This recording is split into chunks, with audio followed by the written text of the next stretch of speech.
What is up guys, Jarv here, back today jumping into Destiny. We are back with another This Week in Destiny, giving you guys all the heads up on everything that you can expect for the up and coming week. This week sees the return of Iron Banner and the first taste of Eruption, the new Crucible game mode. We have a brand new Nightfall, on top of all the weekly rituals, and most importantly what Tess has available for Bright Dust this week. If you do enjoy the video, be sure to leave a comment and rating down below, and remember to subscribe for more Destiny 2 content. Just under 65% of the viewers on the channel aren't currently subscribed, so be sure to hit that red button and ring that bell to make sure you don't miss an update. But without further delay guys, let's jump into the video. Now this week's video is brought to us by our official channel partner, that is Apex Gaming PCs. If you're in the market for a brand new gaming PC or you're looking to build your own, make sure to check them out. Not only do we have our own Jarv range of PCs, you can further customize these to your exact requirements, making sure that you get more bang for your buck when building the ultimate gaming rig. And further still, if you use code Jarv at checkout, you can save up to $250 off. This will help stretch your budget even further, and I'll leave all their links and details down in the video description below. Now another week and another This Week in Destiny. This week sees Iron Banner return to Destiny 2. With that we get 2 new weapons, an awesome new shader, and an absolutely epic game mode called Eruption. Now Eruption is clash with energy boosts based on your kill streak. Now during Eruption, killing your opponent will grant you a single point and a normal amount of energy. After that, your second elimination in a row without dying will allow you to become surging. You'll start to glow, and any kills that you make will grant you 10%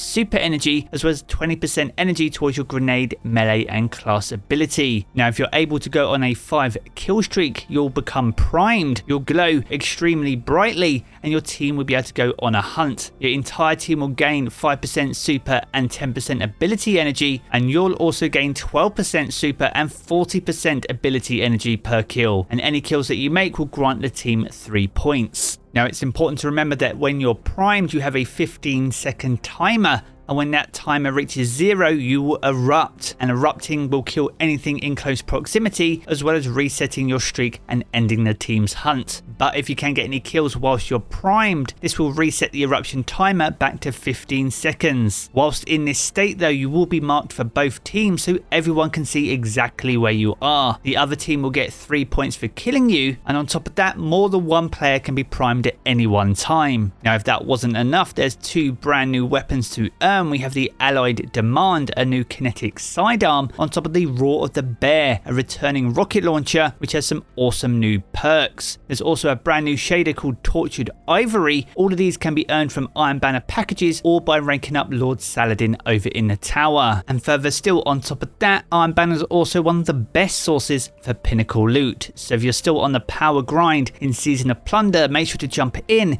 experience Eruption, earn some new loot and some sweet pinnacle rewards. Now from here we're going to move over to the featured raid and dungeon for the up and coming week. Much like Iron Banner, these are also great sources for pinnacle loot. Now the featured raid for this week is the Deep Stone Crypt. This can be found over on Europa and forms a key part of Beyond Light. It's one of the more accessible and teachable raids in the rotation, and if you're able to take out the final boss, it will also provide you a pinnacle reward. Now as for the dungeon this week, we return to Prophecy, that was introduced alongside Season of Arrivals and is an absolute fan favourite. And much like the Deep Stone Crypt, if you can take out the final boss, they'll also grant you a pinnacle reward, helping you on the power grind. Now from here we're going to jump over to Dares of Eternity and this 30th anniversary pack activity. Now as we covered last week, there's been a lot of changes to Dares of Eternity, and you can now craft a lot of the 30th anniversary pack weapons. This doesn't apply to the other weapons that are RNG drops that we cover as part of this video. So it's with that in mind, if you're looking to get god rolls on the weapons that we mention in this video, you'll need to farm them out in the Dares of Eternity activity. Now first things first, we're going to take a look at the 3 armor sets that are available from Dares this week. This includes the Anti-Extinction suit set, that's alongside the Sovereign suit set, and also the Simulator suit set. Now these are all original armor sets from Faction Rally back in Destiny 2 Vanilla, so if you didn't take part in that and you're looking to fill out your transmog collection, then these armor pieces can drop during the course of the activity or when you complete the activity itself. Now as for the weapons this week, we have 10 weapons from Season of the Worthy. These include the Enigma's Draw Sidearm, the Dire Promise Hand Cannon, the True Prophecy, the Timeline's Vertex Fusion Rifle, the Honor's Edge Sword, the Interference, the Distant Tumulus, the Arsenic Bite Bow, the Gian 7 Pulse Rifle, and also the Escape Velocity Submachine Gun. As things currently stand, you can't craft these weapons, so if you don't have god rolls on them, then make sure to jump into dares to get your hands on them. Now from here we're going to move over to the weekly rituals, and we're going to kick off with the Nightfall for the up and coming week. This week sees us return to the Fallen Saber Strike over in the Cosmodrome. Now this Nightfall has a lot of overload champions, especially on the harder difficulties, and it's important to remember that the harder difficulty that you run, the greater chance you have to get your hands on that Nightfall exclusive loot.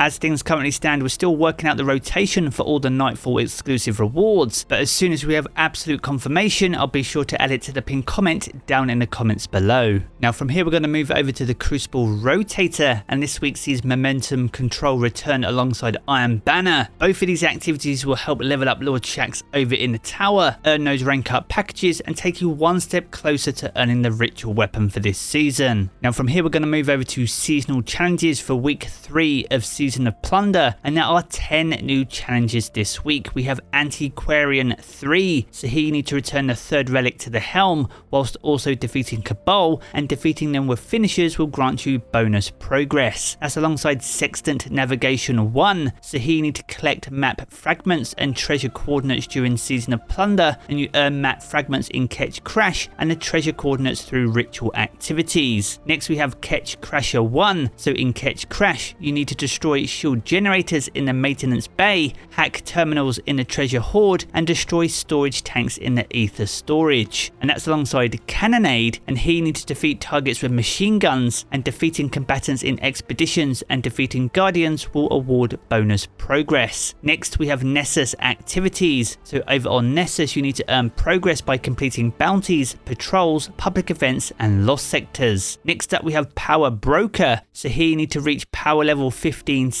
by earning powerful rewards and prime engrams. That's alongside mid-range calibration, so here you need to calibrate mid-ranged weapons such as hand cannons, glaives, auto rifles, fusion rifles, and machine guns, all whilst on Nessus, and bonus progress is granted for rapidly defeating combatants. That's alongside Primeval Entourage, and here you need to defeat Taken in Gambit, and you earn bonus progress for defeating tougher combatants. The penultimate challenge this week is Iron Sharpens Iron, and here you need to complete Crucible matches, and you earn bonus progress in Iron Banner and for victories. And the final challenge for this week is called Ultimate Champion, and here you need to defeat champions in any Nightfall strike on hero difficulty or higher, and you earn bonus progress at higher difficulty tiers. Now with all the weekly formalities out of the way, it's time for one of the most important parts of the week, and that's what Tess has available for Bright Dust in week 3 of Season of Plunder. Now over in the featured Bright Dust shelf we have the Photovoltaic Exotic Ghost Shell. Now this is a brand new one introduced